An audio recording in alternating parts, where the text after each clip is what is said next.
told your friend you're not okay? And tell me what's wrong and why you never said you felt that way. And guess you're trying to stay strong and fake a smile until I look away. But I've known you too long, it hurts to watch your blue eyes fade to gray as you fade away, as you fade away. Yeah, I'm about to fade away, cause every time I wake up I feel like it's Monday. Something's going wrong with all the chemicals up in my brain. All of a sudden I don't look at anything the same way. Got a buildup of my thoughts sitting in an ashtray. I'm sorry that I'm so inconvenient, okay? Just let me be me and I'll stay out of your way. I can see the way you look at me, I'm such a disgrace. I never really asked to be brought into this place. You wanna love me? Well then baby have a taste. All the highs and the lows, no you'll never be the same. I don't really wanna hurt you, but I can't control the pain. If you're sticking by my side, maybe we could be okay. Okay, maybe you could be the change I need today. I promise that I've never felt this way. I really hope that you will choose to stay through all the pain. I know you told your friend you're not okay. And tell me what's... Hey guys, what's up? Thank you for becoming a member, Deb. Hey, Cool Gamer. Hey, Two Skulls. I haven't seen you forever. Hey, SD. I probably won't be on long tonight. There's a bunch of different lives that are going to be going on that are a hell of a lot more interesting than mine. So, I'm just going to read from this book, and then I'll get off of here.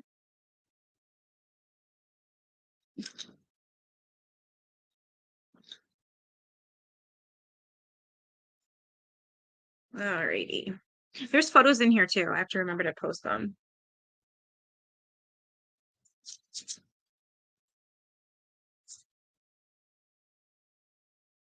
Okay, so we're on chapter 11.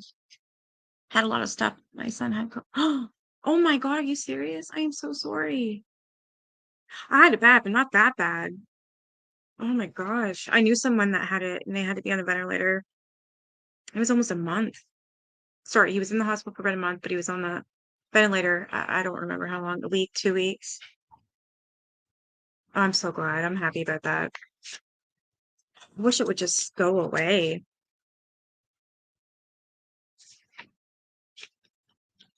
All right, chapter 11. This one's called The Radiation Scare. I gotta say, so this book here, it is so soft. It feels like, I don't know, like suede maybe? Yeah, I don't know what it is, but I really like it. Of course, nothing ended. It just heated up again. In no time, the papers picked up the story that the site had been discovered. Did my father tell them that? Did the police? I never knew how the newspapers got the information, but it seemed like our every move was being noted and published. Dad returned to the site a week later with Barry Thompson and Biskey. They took photographs of the spot and gathered more physical evidence, mostly leaves and dirt. Lobisky was happy to have finally located the site. He was growing more suspicious about the sequence of events on that May long weekend.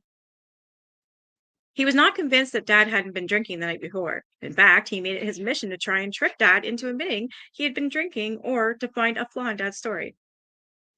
We never understood Biskey's obsession with the drinking angle, considering the RCMP had already discounted alcohol as a factor. Perhaps there was something in Biskey's past that haunted him. We would never find out, but we always suspected that Biskey was a skeptic and that he was pursuing the investigation as formality. Oddly enough, his final report would show none of his personal bias. When I was able to read it years later, Biskey's conclusion was that the events of the May long weekend simply could not be explained.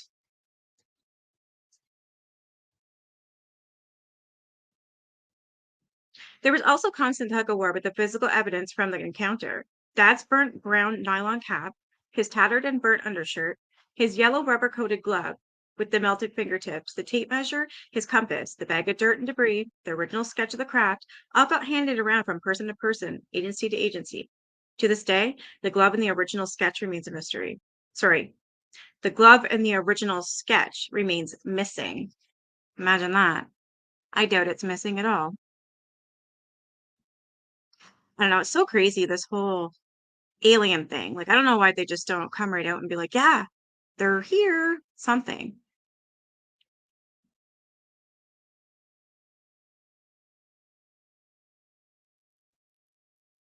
I mean, I guess I pretty much have, but what the hell? I just supposed. Oh, okay. I was gonna say.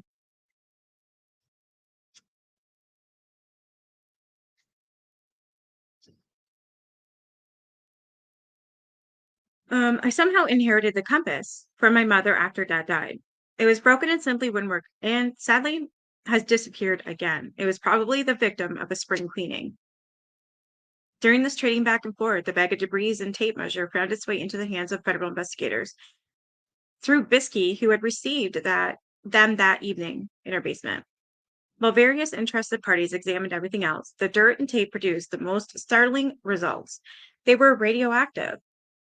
Okay, so this is interesting because before, like, he doesn't have radiation poisoning. That's not what this is on him.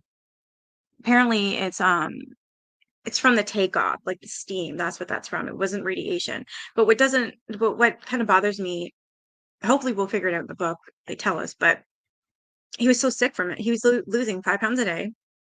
Those wounds would reappear.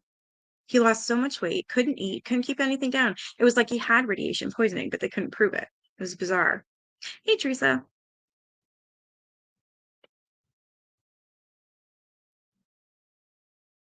So during the trading back and forth, the bag of debris and tape measure found its way into the hands of federal investigators through Biskey, who had received them that evening in her basement. While various interested parties examined everything else, the dirt and tape produced the most startling results. They were radioactive. And according to the Department of Health and Welfare, there was enough cause for concern to send out their representative, a Stuart Hunt, who would arrive in Winnipeg from Ottawa in late July. The chapter we call The Radiation Scare was about to open. It was set in motion the day Dad found the site with heart and collected soil, debris bits, a burnt shirt, and the tape measure, and put all in the same bag. The dirt had, if the dirt had any radioactivity, it had contaminated everything else. The lab in Ottawa determined that there was a high enough reading, and the Department of Health and Welfare was prepared to seal off the area, pending a closer look. So the area, they're thinking. Hmm. Naturally, the discovery of radiation produced several nights of discussion between my parents. My mom demanded to know if dad had brought enough radiation into the house to contaminate the family. She was understandably both angry and afraid that this put everyone at risk. From where I sat, the discussion really touched a nerve. I was sleeping not 10 feet from the haversack in which my dad had brought back those items. There was now no question that Dad would return to the site as soon as possible. The investigators had rightly convinced him that a radiation issue was a good enough reason for my father to suspend any misgivings he might have had, either with or without Hart's encouragement. Mom made a solid argument. While he waited Hunt's arrival, my mother continued to chip away at his resolve, insisting that he continue his cooperation without the presence of Hart or Capro. As it turned out, Barry Thompson inserted himself into the impending trip anyway and went out to Falcon Lake with the RCMP the day before. During the last week of July, Biskey, Hunt, and Ottawa associate of his name Thompson, coincidentally, and not Barry Thompson from Capro, came to our house. I was pleased to see that RCMP Corporal Davis had joined them. Since wrapping up the RCMP portion of the investigation, Davis had been notably absent from our home. I think my mom was relieved to see him as well. Perhaps he would help convince Dad that the cooperation was in my father's best interests. During the visit, Hunt checked the basement for radioactive contamination and, much to Mom's relief, found none. He was critical of how Dad had handled the items the day he found the site, and even Davis was disappointed that Dad had decided to bring those items back despite being told to leave the site untouched until the investigators could get there. I never understood that either. He should have just left everything the way it was because he found a shirt, the glove, the debris, whatever, a bunch of stuff there, and he took it all back to the cabin he was staying at with the, I can't remember who his name was, Bisky, I believe. I would have just left it because that's what the whole point of it was. They wanted to find that site. Just a second.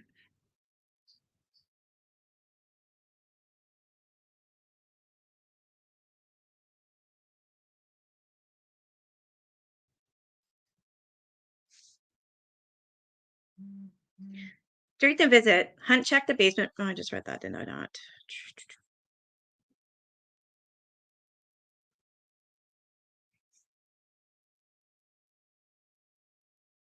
It was a huge I told you so moment for my mother, and based on the atmosphere in the house, I got a feeling that Dad was being cornered. It was only a matter of time before he would give in to his frustration and dig in his heels, but surprisingly, Dad relented and agreed to go along with them. With Mom being a gracious hostess, serving coffee and treats, and always with a smile that seemed only slightly forced, Dad gradually regained his composure and humor. From my listening porch, I even tell through the tone of his voice and attitude toward Dave and Bisky that his outlook had improved and that this might be in the end a successful conclusion to the story. So for those of you who don't know, so this is written by what the hell so Stephen Michalak, he's the UFO victim here. And his son Stan is the one that wrote this.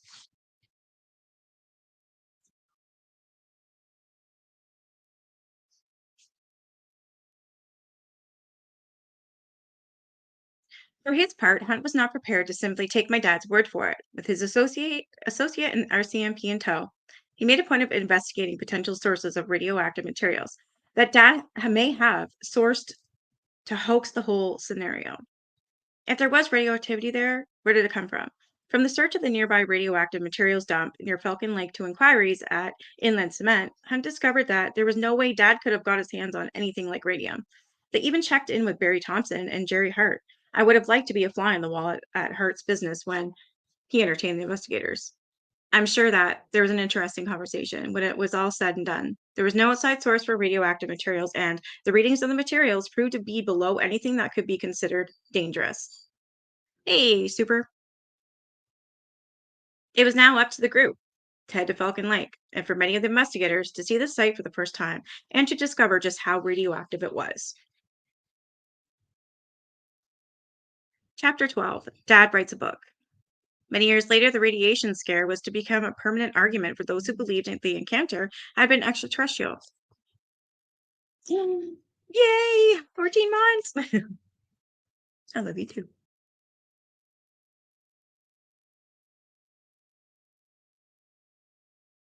So the debate about what had caused Dad's burns, to the significance of the audible lab results, the reports of the various tests, were held up as proof that this was no ordinary accident and that Dad could not have perpetrated a hoax. For my family's part, we were just glad to know that the basement wasn't going to be glowing anytime soon. The Canadian Shield has a lot of granite.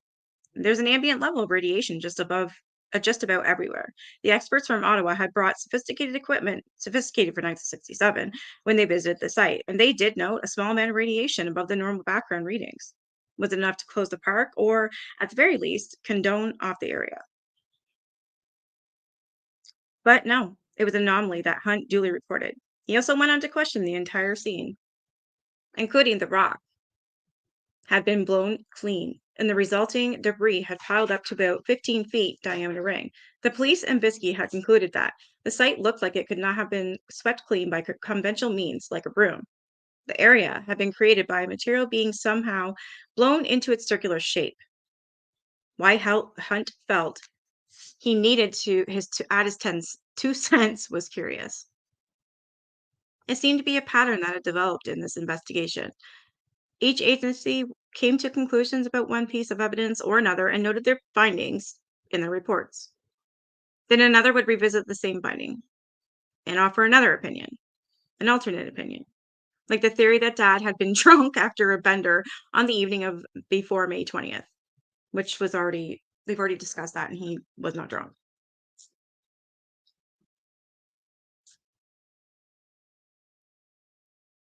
To the RCMP, it was a non issue. To Bisky, it was a bone of contention. To further complicate matters, Thompson and his colleagues at CAPRO proudly trumpeted the story as if it were unequivocal. Essentially, they claimed that the investigators had nothing that would disprove the sighting. Therefore, the sighting had to be a true close encounter with visitors from space. The downside to all of this is that most of it got published, if not in the newspaper, then in APRO's newsletter, which was just another source of misinformation.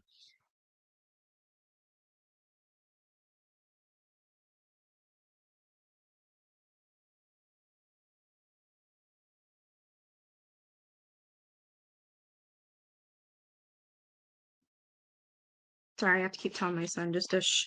He keeps yelling.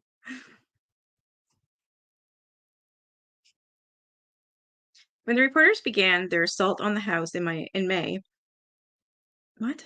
When the reporters began their assault on the house in May, Dad had been unprepared to face them and their questions.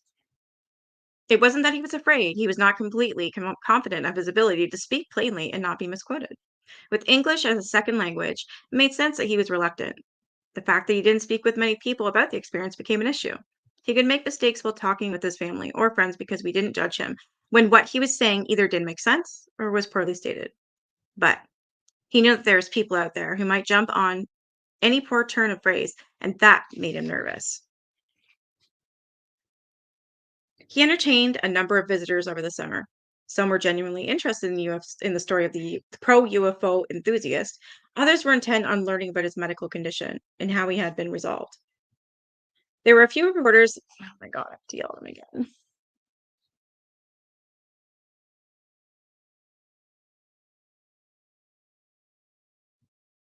The cat's scratching at the door. She comes in.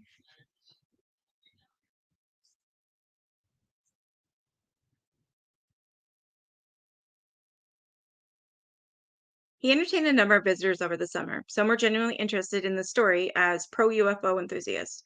Others were intent on learning about his medical condition and how that had been resolved. There were a few reporters with whom my dad had long discussions. In the end, he recognized his limitations and grew tired of constantly repeating the same story over and over. Oh, don't be sorry.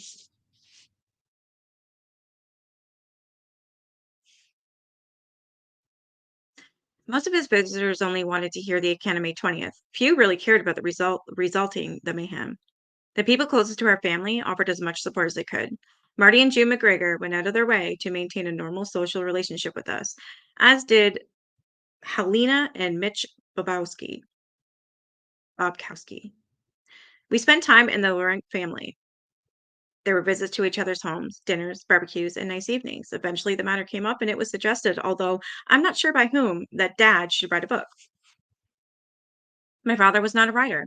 He had dabbled in poetry in his native Poland, but the prospect of writing a book was daunting. I thought you were going in Lee's room. Lee, what's wrong with you? Man, when this cat wants attention, all bets are off. Right?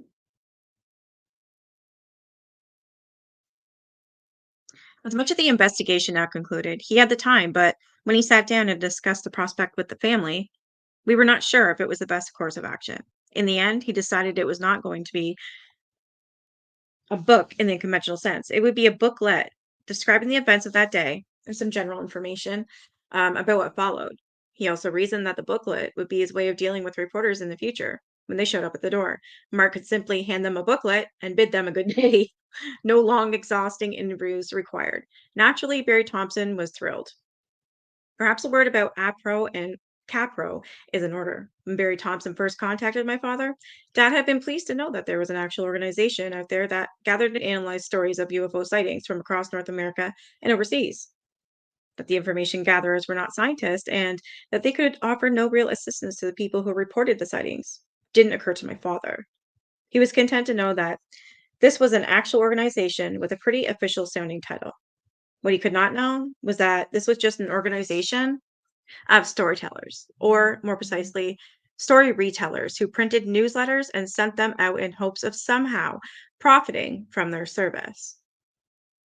Now that Dad had decided to put his story on paper, Thompson ramped up his involvement.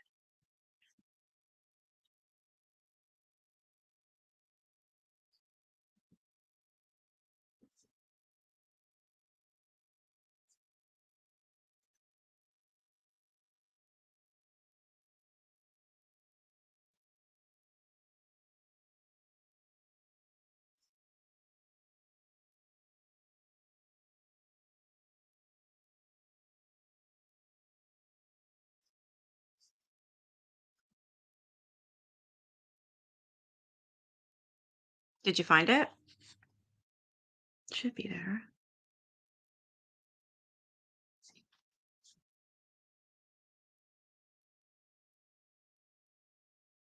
So the plan for Dad to write the manuscript in his native Polish, Thompson would then source a publisher and a translator who could rewrite it in English. A man named Paul Fishin, a small-time publisher at Osnova Publications is in Winnipeg, agreed to take on the task. Yeah, go ahead.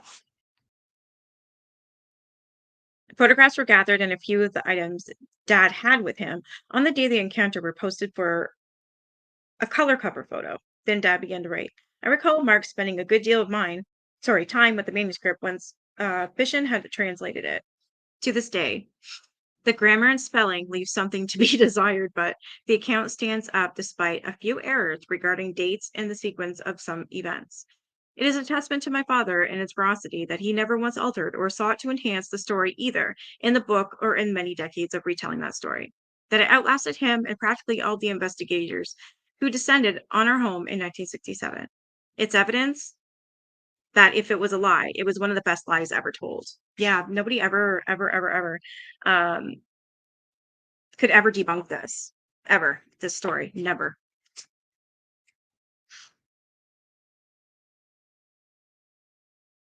The small 40-page booklet was never designed to make money. The bill came in at just under $1,000 when it was printed and boxed, although I never did learn how many copies were printed. Within a year or so, they were all gone. The family retained a few copies, and that was that. Another chapter closed. Or was it? In later years, I discovered that Capro had published a story in their newsletters in 1968, which stated that my father and his family were experiencing financial hardship as a result of this case, and that any interested readers of that newsletter could assist if they wanted to by sending money. However, the newsletter cautioned that in order to make sure the money reached my dad, it should not be sent to APRO, but to private address in Winnipeg. The address was to Barry Thompson. Shit.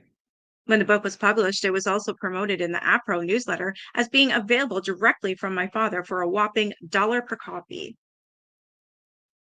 And all that money should be sent directly to my father, once again at Thompson's address. Well, that's fraud, isn't it? How many copies of My Encounter with the UFO were sold by Capro? How much money was raised to assist this needy family in Winnipeg? We'll never know. Once the initial tale and the follow-up stories became sidebars in the APRO newsletter, Thompson disappeared from our lives. It is interesting to note that the RCMP, the RCAF, and Stuart Hunt all had suspicions about Thompson and his motives. My mom also had her doubts. If we had to live through all that over again, I think we would have paid closer attention to the gut instincts of people like Corporal Davis and especially Mother.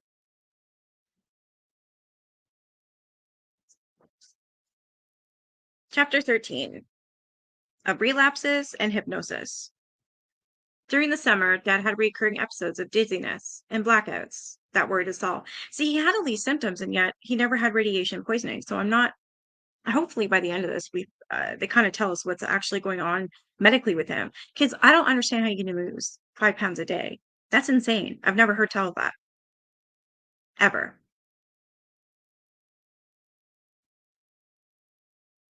While his burns had healed and the pattern of dots had all but disappeared, rashes kept showing up.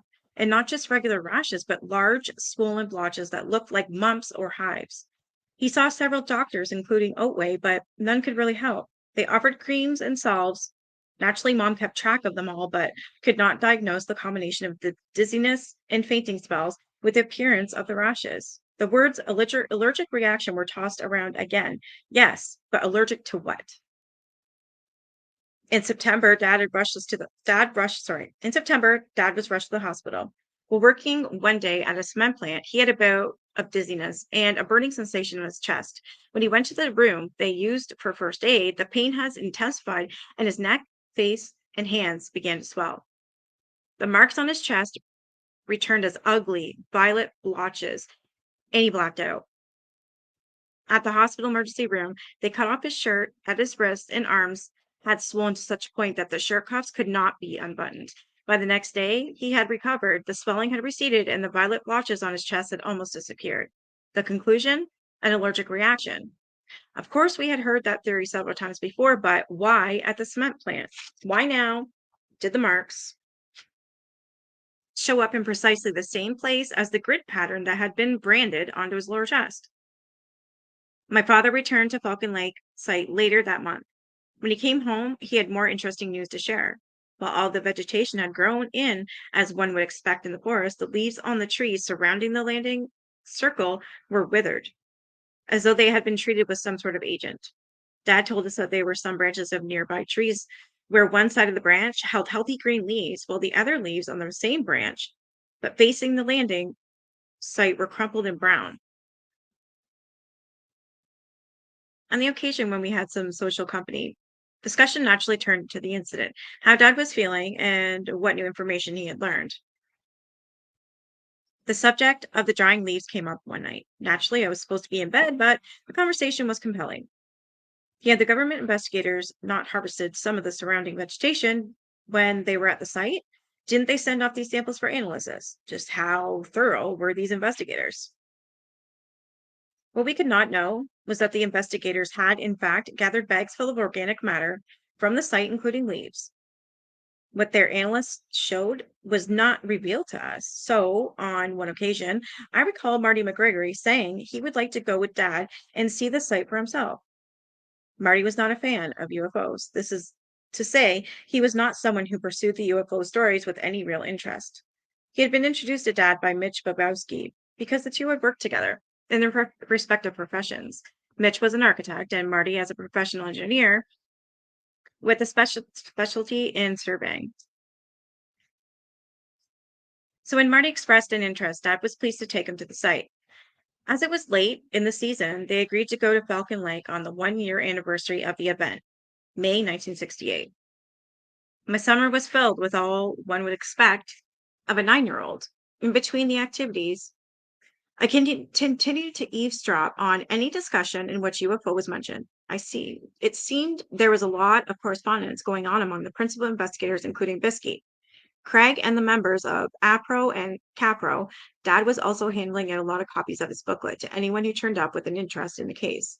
As far as Dad was concerned, his days of lengthy discussions in which he simply repeated himself were done. That is, except for one odd encounter that I recall clearly because my mom and brother spoke of it several times after it happened.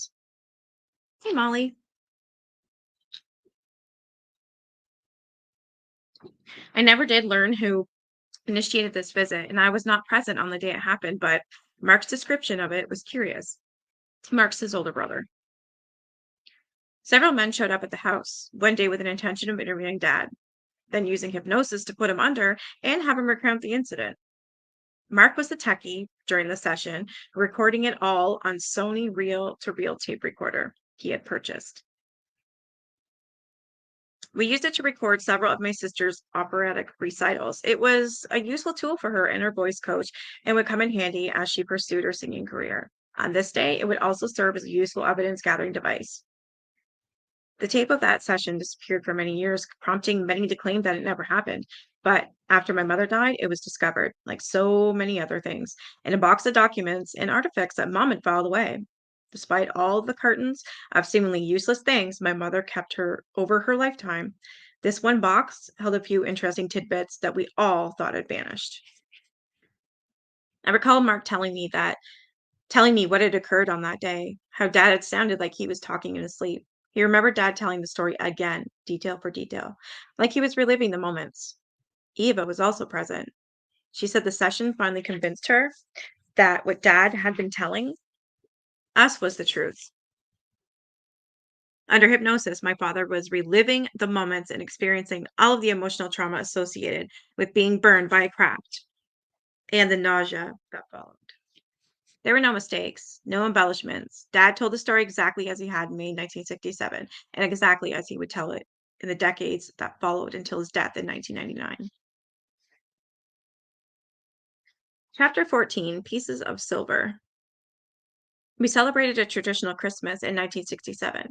Dad's health was still a concern. He would suffer from headaches from time to time, and there were bouts of fainting spells and recurring itchy rashes across his chest that came and went within days. But his weight had returned to normal, and he continued to work at inland cement without any illness. We enjoyed a mild and trouble-free spring.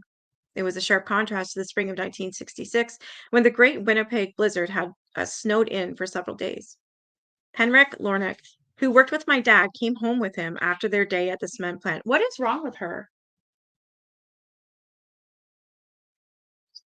Crazy.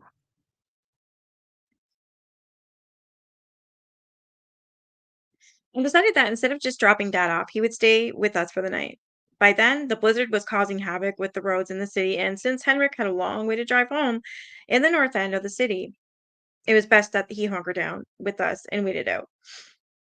In the morning, we woke to an Arctic landscape. Henrik's car had completely disappeared under several feet of snow that had drifted to the edge of our roof. In order to get out, he and Dad removed our back door from its hinges, took off a screen from the illuminated outer door, and used a bucket to transport snow into the bathtub so it could melt and so that we could tunnel our way out of our house. Can you imagine? Welcome to Canada.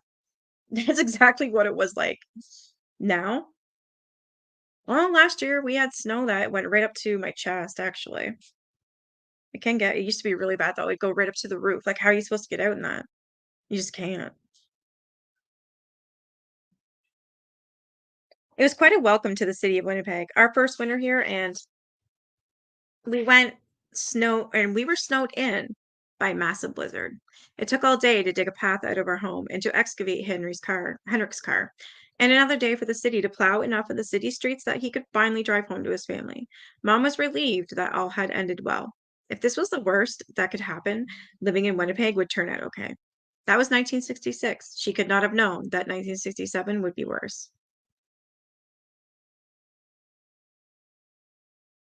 In May 1968, Dad and Marty headed out to Falcon Lake. Marty took some of his surveying tools so that he and Dad could draw a more detailed diagram of the site and its location. Okay, so this is 2 years after what happened. However, the diagram was never made. Instead, they returned with something more profound that would jolt the investigation back to life in a way that no one in her home expected. Once again, the discussion between my parents was split between my dad's need to tell someone and my mom's insistence that we close the book on the UFO incident once and for all. Bisky was called, and the wheels began to spin. The way Marty described the Falcon Lake experience seemed, in my ears anyway, like a perfectly simple explanation. They had hiked out of the site, and Dad explained the lay of the land. When discussion was turned to the smear of radiation Hunt had discovered in the middle of the land, Marty helped Dad crisscross the spot until they picked up the spike on their Grieger counter. Come here.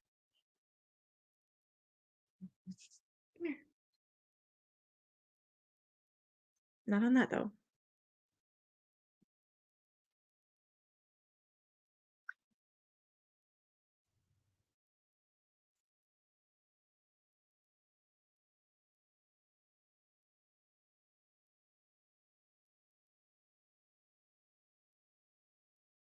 All right, the way Marty described their Falcon Lake experience seemed, to my ears anyway, like a perfectly simple explanation. They had hiked out to the site where Dad explained the lay of the land. When discussion turned to the smear of radiation Hunt had discovered in the middle of the landing area, Marty helped Dad crisscross the spot until they picked up a spike on their Geiger counter. Dad explained that the smear was long and narrow but quite small, and as they discussed the origins, Marty suggested that perhaps the radiation was not from what was on the surface of the rock, but what might be under it. So, with Dad's rock hammer and several hours of chipping into a crack that ran across the rock's surface, they discovered several inches down tiny bits of what appeared to be metal. And judging by their generally teardrop shape, it seemed the metal had once been molten. It's not on the laptop, miss. Come here, Claire, come here.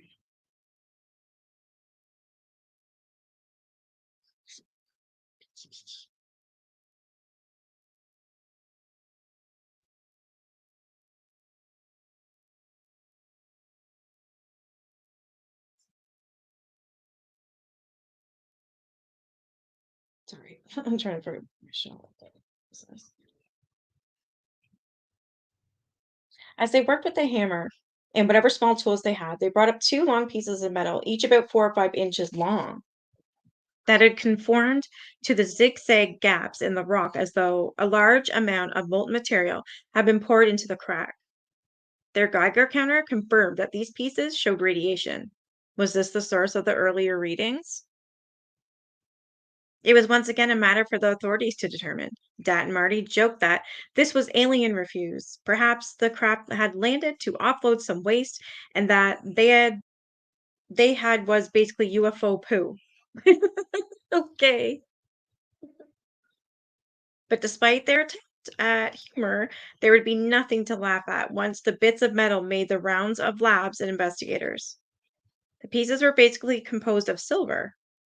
That's where the simplicity of it ends. Over the next year or so, there would be dozens of contradictory findings, not to mention the obvious question of how the bits had got stuck into the rock. No one was ready to suggest that the silver metal had been discharged from a UFO.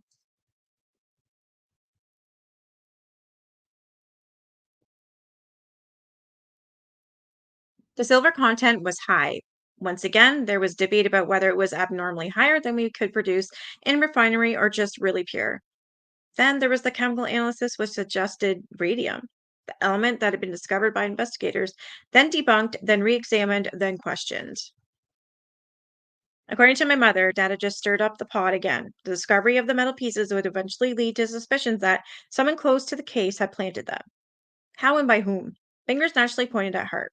Here was a subversive fellow who would have no problem throwing a red herring at the authorities out of pure malice. The question remained why and how would my father and Marty have known to dig up the spot under which the original radiation was detected as hunt? No, not on that. There you go. Yeah, it's not on that. Then debunked and re-examined. So really,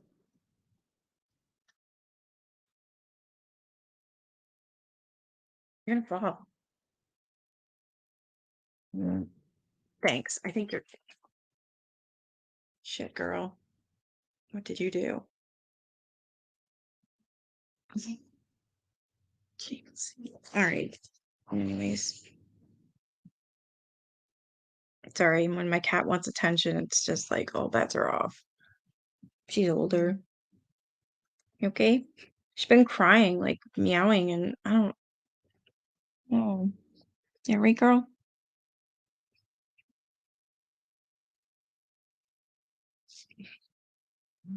No one was ready to suggest that silver metal had been discharged from UFO. According to my mother, that had just stirred up the pot again. And the fingers naturally pointed at Hart. Here was a subversive fellow who had no problem throwing a red herring at the authorities with pure malice. And how would my father now, sorry, and Marty have known to dig up the spot? If Hart had did get out to the site with the equipment, he needed to melt pure silver laced with radiation and pour the molten material into a crack in the rock. When did he do it? Mom was suspicious of Barry Thompson throughout the entire time he was in contact with our family. Could Capro benefit from having additional evidence turn up in the case that was already the most investigated incident of its kind in Canada's history? I remained doubtful. I knew that 1968 would not bring about an end to the story. If the pieces were chapter one, then the Mayo Clinic was chapter two. Chapter 15, a visit to the Mayo Clinic.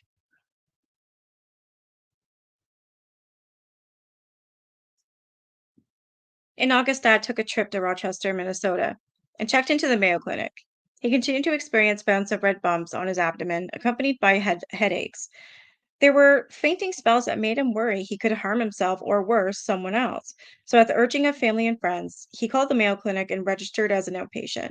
Every day for almost 2 weeks, Dad crossed the street from the hotel in which he had a room. And what did you do?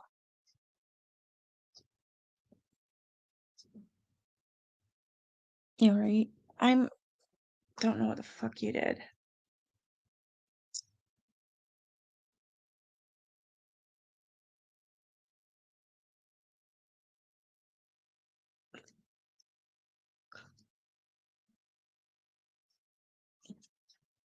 Mm, hold on. I don't know what you did. Oh wow.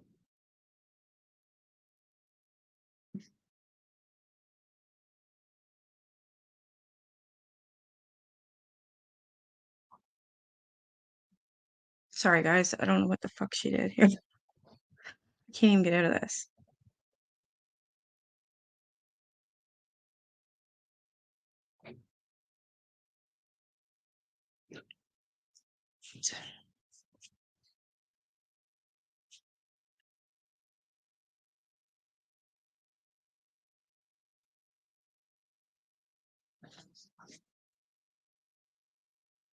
Draw a shape. Oh, that's nice. What did you do?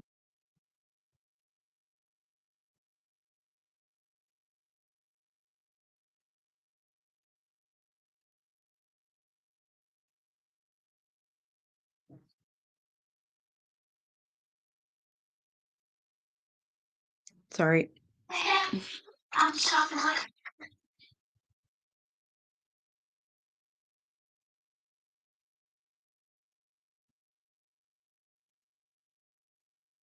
You can still see and hear me? I don't know what the hell she did. Okay.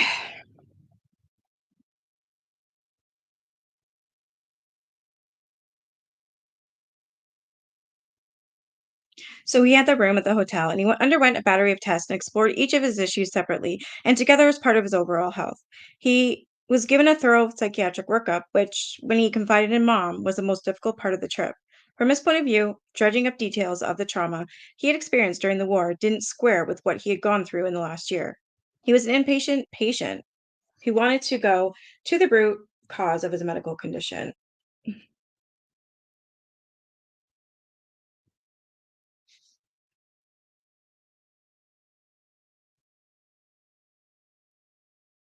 Gotta stop looking off the damn page. To get to the root of this medical condition, not the underpinnings of his psyche. As it turned out, the psychiatric report was favorable and showed that Dad was not prone to making up a story like this for any personal gain. He was found mentally and emotionally healthy. As for the physical symptoms he had been experiencing, there were some interesting conclusions. At the beginning of the investigation into the sighting, radiation was the boogeyman that was being blamed for many things, including the burns he had suffered. Of course, that was simply untrue. The physicians at the Mayo had a theory that made sense, at least to Dad and our family and friends. He had been burned by a superheated jet of steam or gas that ignited his shirt and his undershirt and caused the burns on his chest. The question was, what compounds constituted that steam or gas? The ingredients of the chemical cocktail that burned my father were a mystery. That's the thing, I don't think they ever found out what it was.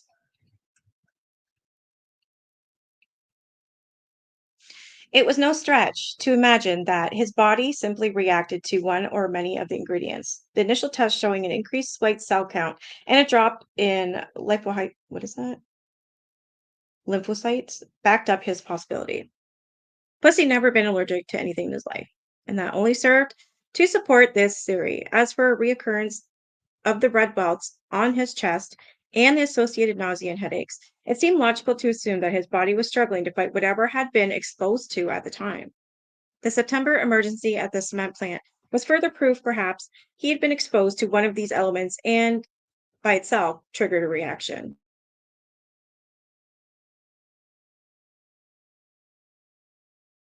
Conclusions they had reached at the Mayo Clinic made perfect sense. Rooktag's dad's symptoms would continue to lessen until his body had successfully dealt with whatever had invaded it.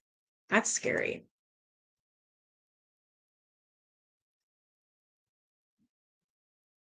Hey, Rabbit. We were relieved to hear this and happy that there was hope for recovery. In the end, their prognosis was correct. Dad continued to have relapses of the spots in his chest at irregular intervals for several years, but gradually the spots faded, the headaches disappeared, and the fainting spells stopped. The bill for this visit was nearly $500, a large sum back in 1968. Medicare would not pay for a cent, yet local doctors could not help him. It was a costly endeavor, but making a decision to go to the Mayo Clinic was one of the most responsible things Dad had done during the entire affair. That did not end there, exasperated my mother. Eager to see the final report and not rely entirely on his own memory of the visit, Dad tried repeatedly to have the Mayo Clinic doctors send him their findings. We were all interested at the time to have the official word, and delay only further aggravated my mother. Dad's mistake was to talk with Barry Thompson at Capro about the matter rather than wait patiently for the report or try another tact to get it.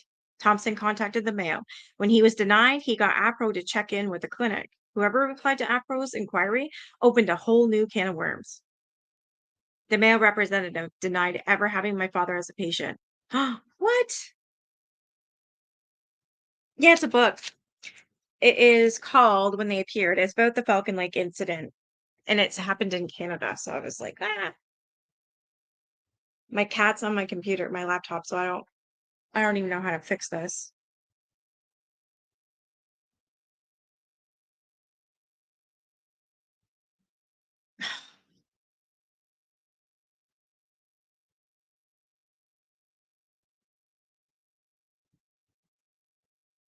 Okay, it's gonna go on forever.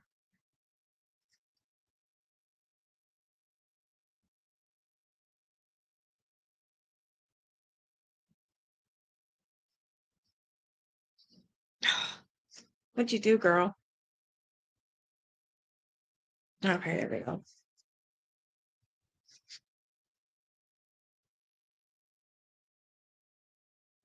I mean,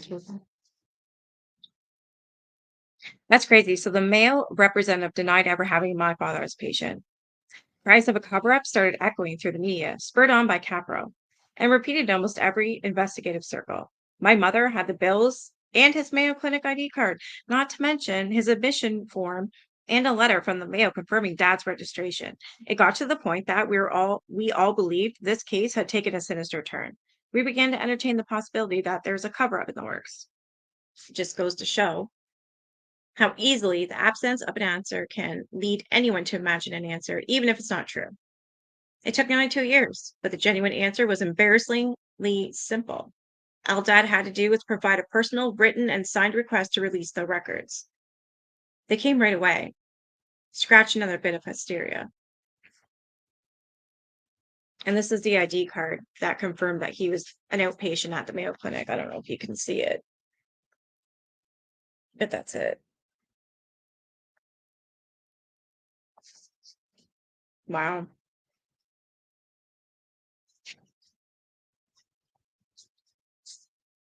Yeah, it is freaky.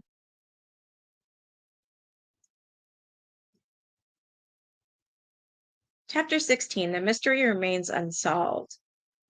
The 70s was a decade of trying to distance ourselves as much as possible from the events of 1967. Once in high school, I found that fewer people associated me with the case, and happily, I was never really bullied again. When the story did reappear, as it would for some years to come, we maintained a low profile in our family, and the wind generated by a media revisit of the case never really turned into a tempest. Eventually, Capro and APRO lost interest. In the US, the Condon report pretty much put a damper on the hype that had been generated in the earlier decades by tens of thousands of UFO sightings. Project Blue Book was closed, and the populace could go back to living their normal lives. At least that's what people like Condon and Craig wanted citizens to believe. Certainly, people were still reported seeing strange sights in the sky, but there was fewer of them. That's how it appeared to my family. They were not interested in reading about UFOs, although my mother still kept a pretty good clipping library. And my father showed some interest in local cases. Even that faded with time. My family and I had formed some good friendships as a result of Dad's experience. Early in the 70s, I explored further and further from my home on my new bicycle with a friend who would later prove to be a tremendous asset to us, Chris Rutkowski. As a scientist in his own right, once he had finished his university education, Chris not only took a strong interest in my father's case from the day he heard about it from me, he went on to continue the investigation long after the RCMP, the RCAF, government agencies, UFO pundits, and interested parties faded from view. Years after the final reports were submitted, Chris continued to follow cold leads and sourced forgotten documents to paint a more thorough picture of the case than any of the so called experts of the day. He became a friend of my family and was given our full support to do whatever he deemed fit to continue his search for answers. I suppose we thought of him as our keeper of the flame and consulted him every time some media agency or producer wanted to retell the story. Not too many. I love the X Files. I'm still obsessed with it. I have seen it in the sky. I've seen one. That's about it. At least I think I did. Oh wait, it was twice. One at night and one during the day.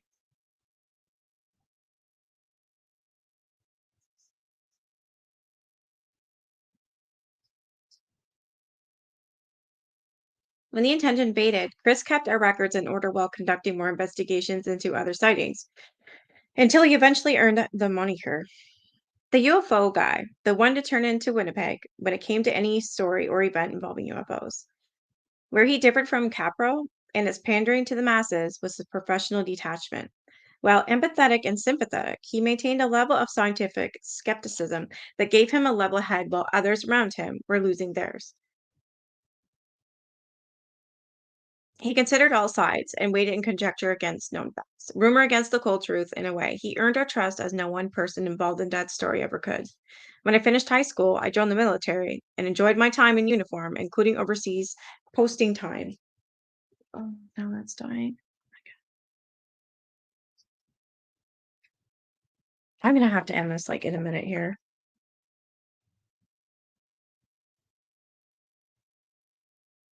Yeah.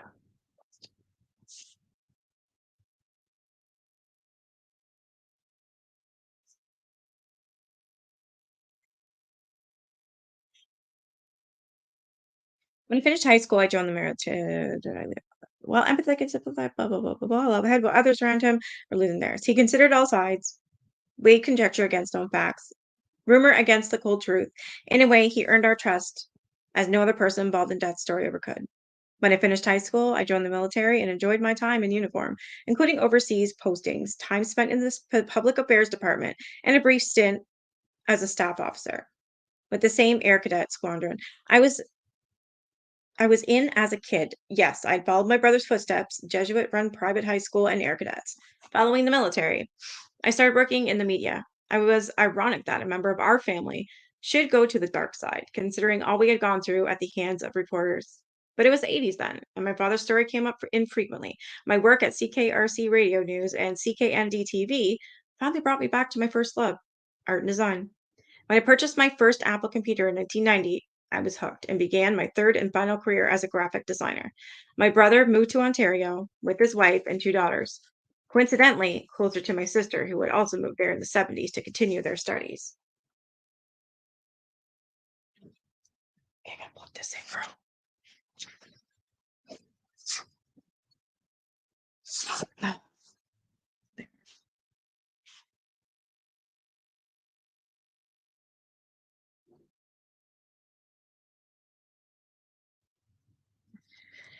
In 1989, we were approached by a production company in the US responsible for the TV show called Unsolved Mysteries. Holy crap.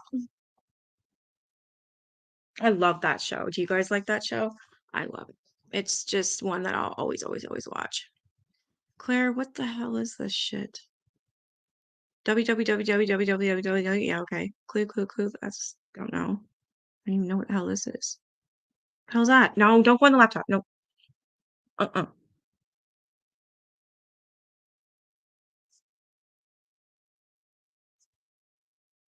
I love that show.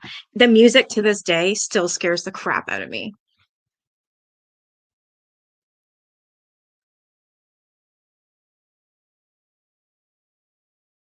It is the best. I love it.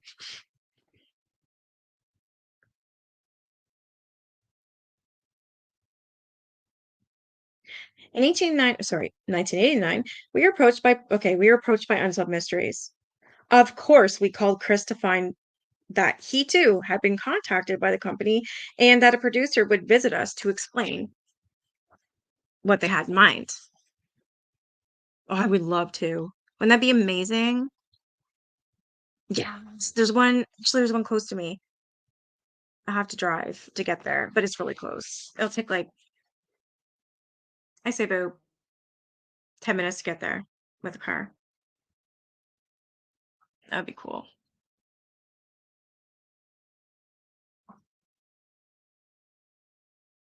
After discussing this with my parents and finding out what was planned, we decided that this treatment of Dad's story might be sincere enough for us to cooperate. The producer, Shannon McGinn, was very nice and seemed to be genuinely interested in telling a well-balanced story that would have no embellishment. It was refreshing to hear that she was interested in recounting the incident and not exploiting the story for its wow factor. They would, of course, stage a reenactment and use CGI to replicate the UFO and include on camera interviews with Dad, Chris, and myself. They would also add clips of Ed Barker, who worked at the planetarium in Winnipeg and had been very interested party when the story broke in 1967. The unique aspect of this project was that it would be shot in Deadwood, South Dakota. Anyone who has ever visited the Canadian Shield at Whiteshell Provincial Park or any parts further east towards Kenora knows what the terrain looks like. There's an abundance of conifers and rock, lots of rock, and very little change in elevation, although the land does rise as one travels east of Winnipeg. Shooting the reenactment in the rolling hills of South Dakota produced an interesting opening shot in the Unsolved Mysteries episode.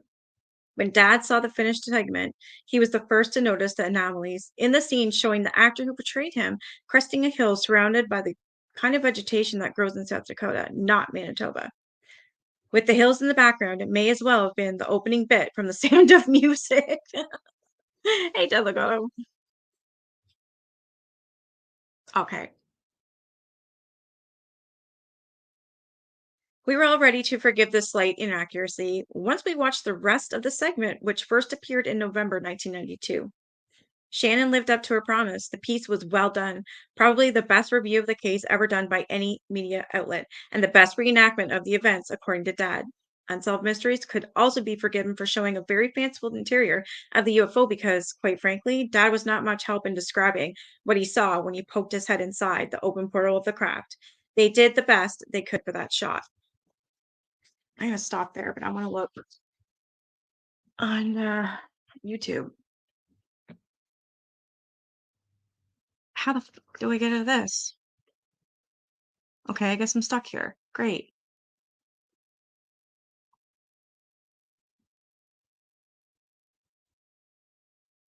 Are you fucking serious?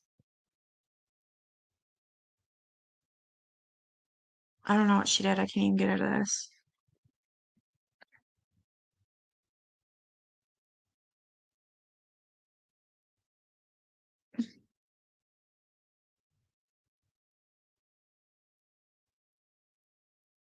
There, what the hell was that?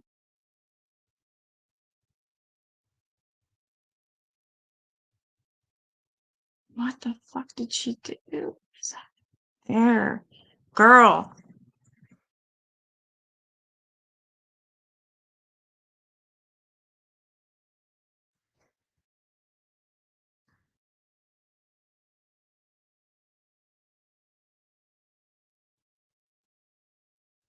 It's on YouTube, so I'm just going to show you guys.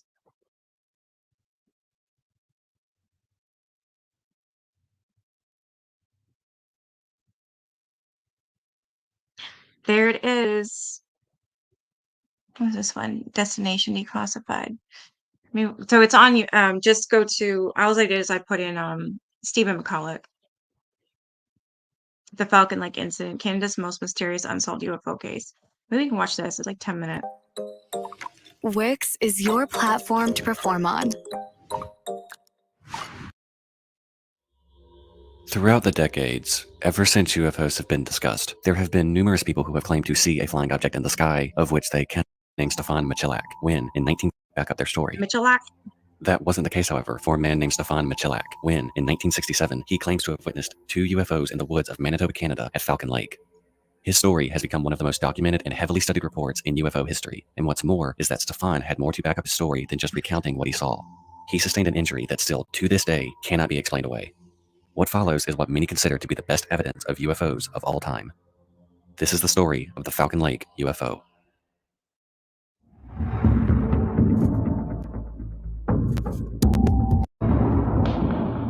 In May of 1967, when Stefan Michalak was in the deep wilderness of Manitoba, Canada, searching for silver in an area near Falcon Lake. The 7.5-mile body of water that borders Whiteshell Park was, and still is, a popular area for people to fish and swim to this day.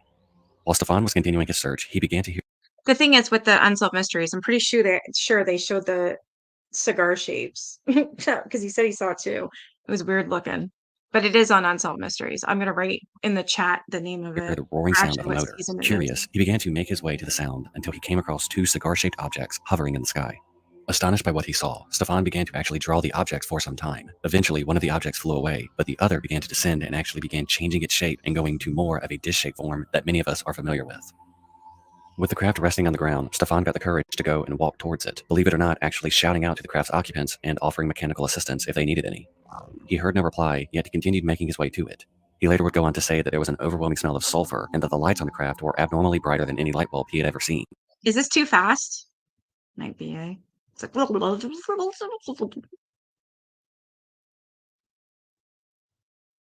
actually having to shield his eyes from them.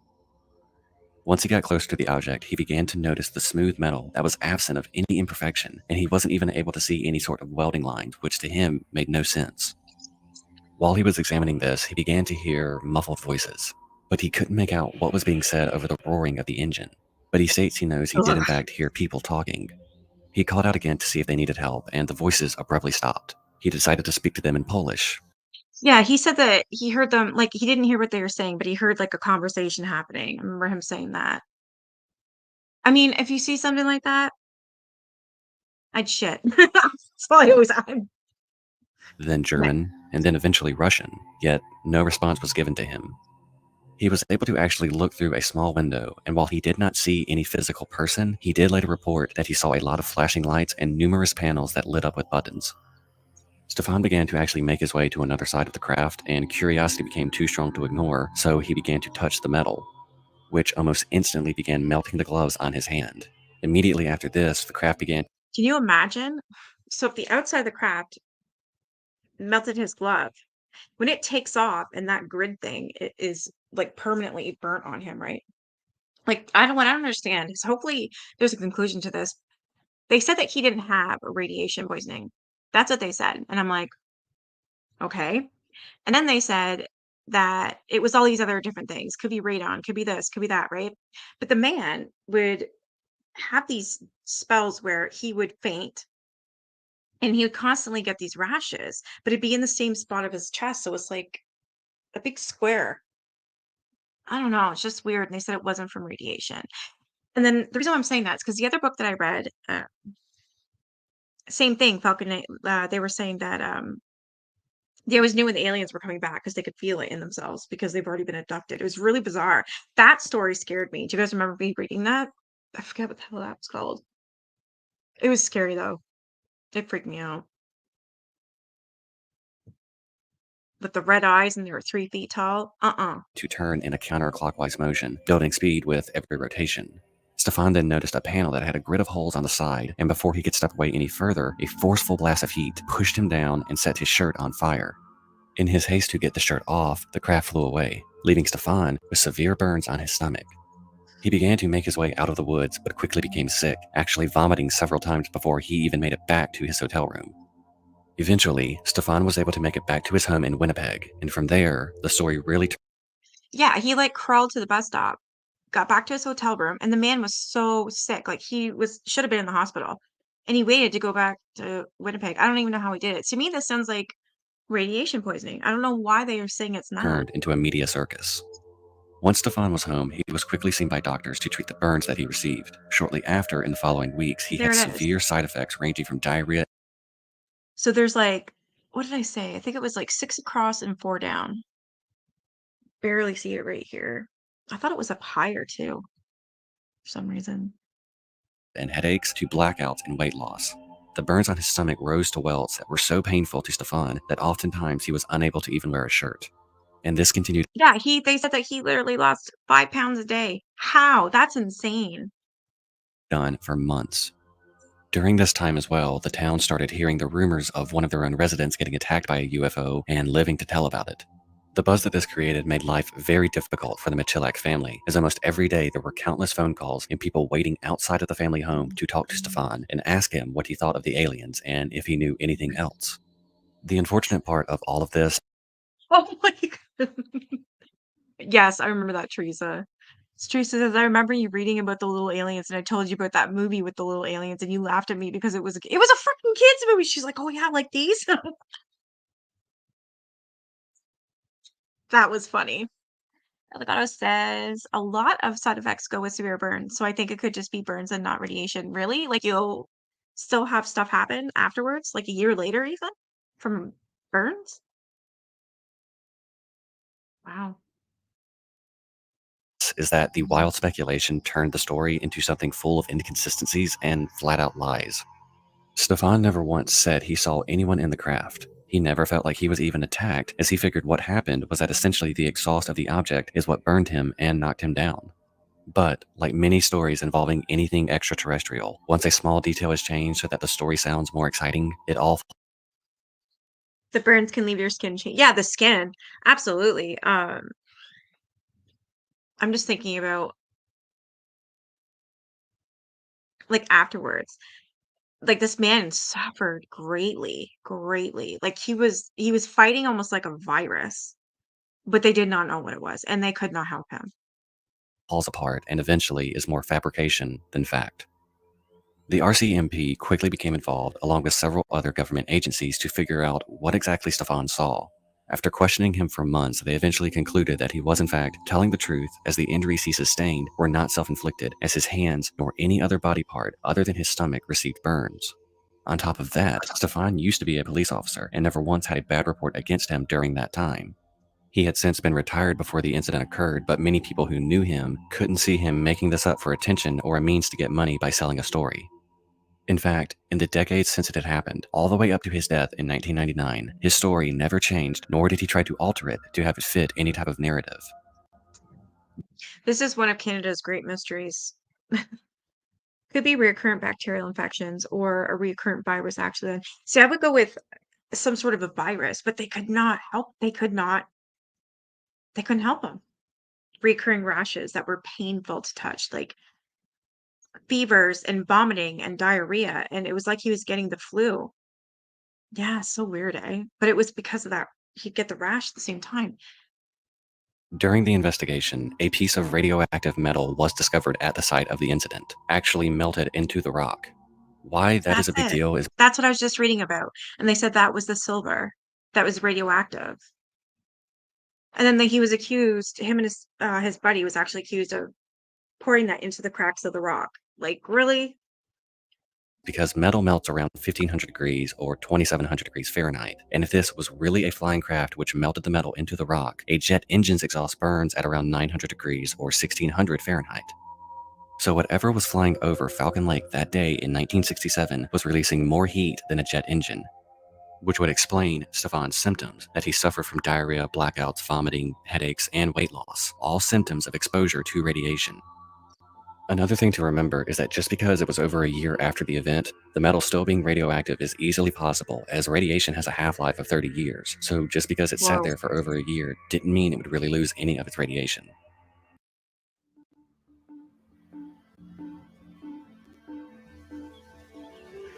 While many wanted to point the finger, Okay, so they said, yeah, it wasn't radiation, but then again, if he did have that stuff and it did sit in his home, like his son said, it was what, 10 feet away from him at all times, but nobody else got affected by it. So I'm thinking, well, maybe that radiation made it kept interacting with him and making it worse. But then again, before he got that radiation a year after, he was already suffering like all the time. So I don't know. It's just, damn, I wish they'd figure it just out. claimed that Stefan staged the entire event, you have to take into consideration that the RCMP and several government agencies thoroughly examined this case and came back with no definitive answer.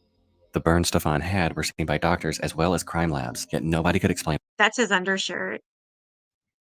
So it's whatever. what caused them. The area where the craft had landed was tested, and the soil was proven to also be radioactive. They even got a psychiatrist involved to see if it could jog any memory of Stefan's, to see if he was potentially lying about anything. And the results there were that he was an extremely honest person who wouldn't make up stories for attention or a hoax. And when you look at the Yeah, they hypnotized the guy and everything was factual. He said the exact same thing. I believe him. There's some things that you just cannot explain. bigger picture, it makes it harder to believe that this was faked. For starters, how would you explain the burn Look at that now. Isn't it? That's the picture I always put up on my screen because, yeah, it's like 1, 2, 3, 4, 5. Okay, 5 down and 4 across. That's what it was. My bad. that were so perfectly circular and equally spaced apart? How would Stefan have managed to burn just his stomach without receiving burns anywhere else on his body? The radioactivity is also something to consider because, while yes, Stefan could have possibly put the metal in the area, how do you explain it being melted into the rock? How would the Yeah. soil have also become radioactive? Adding these to the picture really throws out any You do think something happened to him? Sorry, I don't know what you said. I'm looking on my phone too. But you're not convinced it's radiation. No, it's not. They said it wasn't. I just have no idea what else it could be. So, I mean, I'm going to believe them because they said it wasn't, right? Everything else was radioactive. His clothes weren't, nothing on him at all. That area, when they went back to it a year later, was still radioactive, but it wasn't him. Like, he had nothing on him like that. It's bizarre. Possibility that Stefan was behind all of this for an elaborate hoax. But the final thing that some theorists have put forth is that this was not alien, but rather military testing a secret weapon. This also has its own set of problems, because why would the military decide to run a test of a secret project at a lake that was very popular for the locals? As I mentioned at the beginning of this video, Falcon Lake was and still is a popular place for people to swim and fish at. I wouldn't, under any circumstances, I'll never go to Falcon Lake. There's way too many stories with UFOs there, and way too many abductions. Nope. see why the military Hell no. would view such a visited area to be a good place to conduct any sort of secret experiment. Stefan, in fact, heard the craft before even seeing it, so with something generating so much noise would seem foolish to take it anywhere near an area so frequented by people. In the end, many people, both skeptics and believers, view the Falcon Lake UFO as one of the most credible and backed up accounts of alien visitation. There could be several ways to potentially explain this, as it being a military aircraft that was being kept secret, that it was an invention by someone in the area and they didn't want the world to know about it, and so I don't believe that for a second. on. What we would like to know is what you think of this whole incident from that day, and if you think it were aliens, or military, or something else entirely. Let us know your thoughts in the comments below. I say alien. That's just me, though. It's just, I don't know. Like I said, there's stuff out there that you just can't explain. I'm gonna have to screenshot the photos in here, because there's quite a few of them. Like, I don't know. You can't really see them when I show you, but that is Stephen Michalak.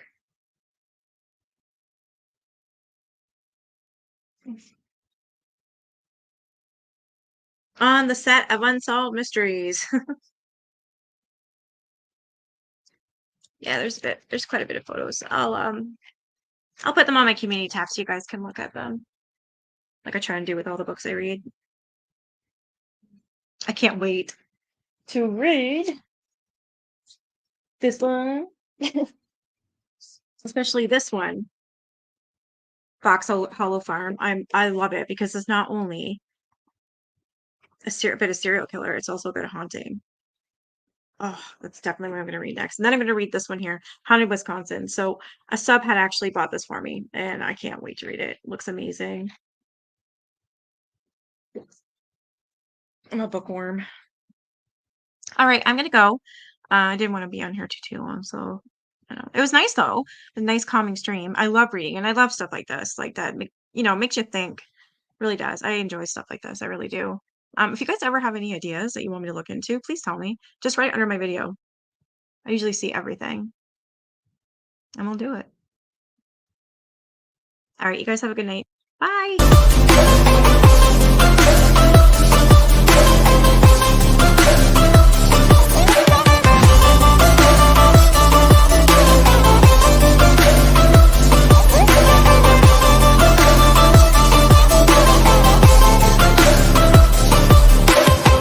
I know you told your friend you're not okay. And tell me what's wrong and why you never said you felt that way. And guess you're trying to stay strong and fake a smile until I look away. But I've known you too long, it hurts to watch your blue eyes fade to gray.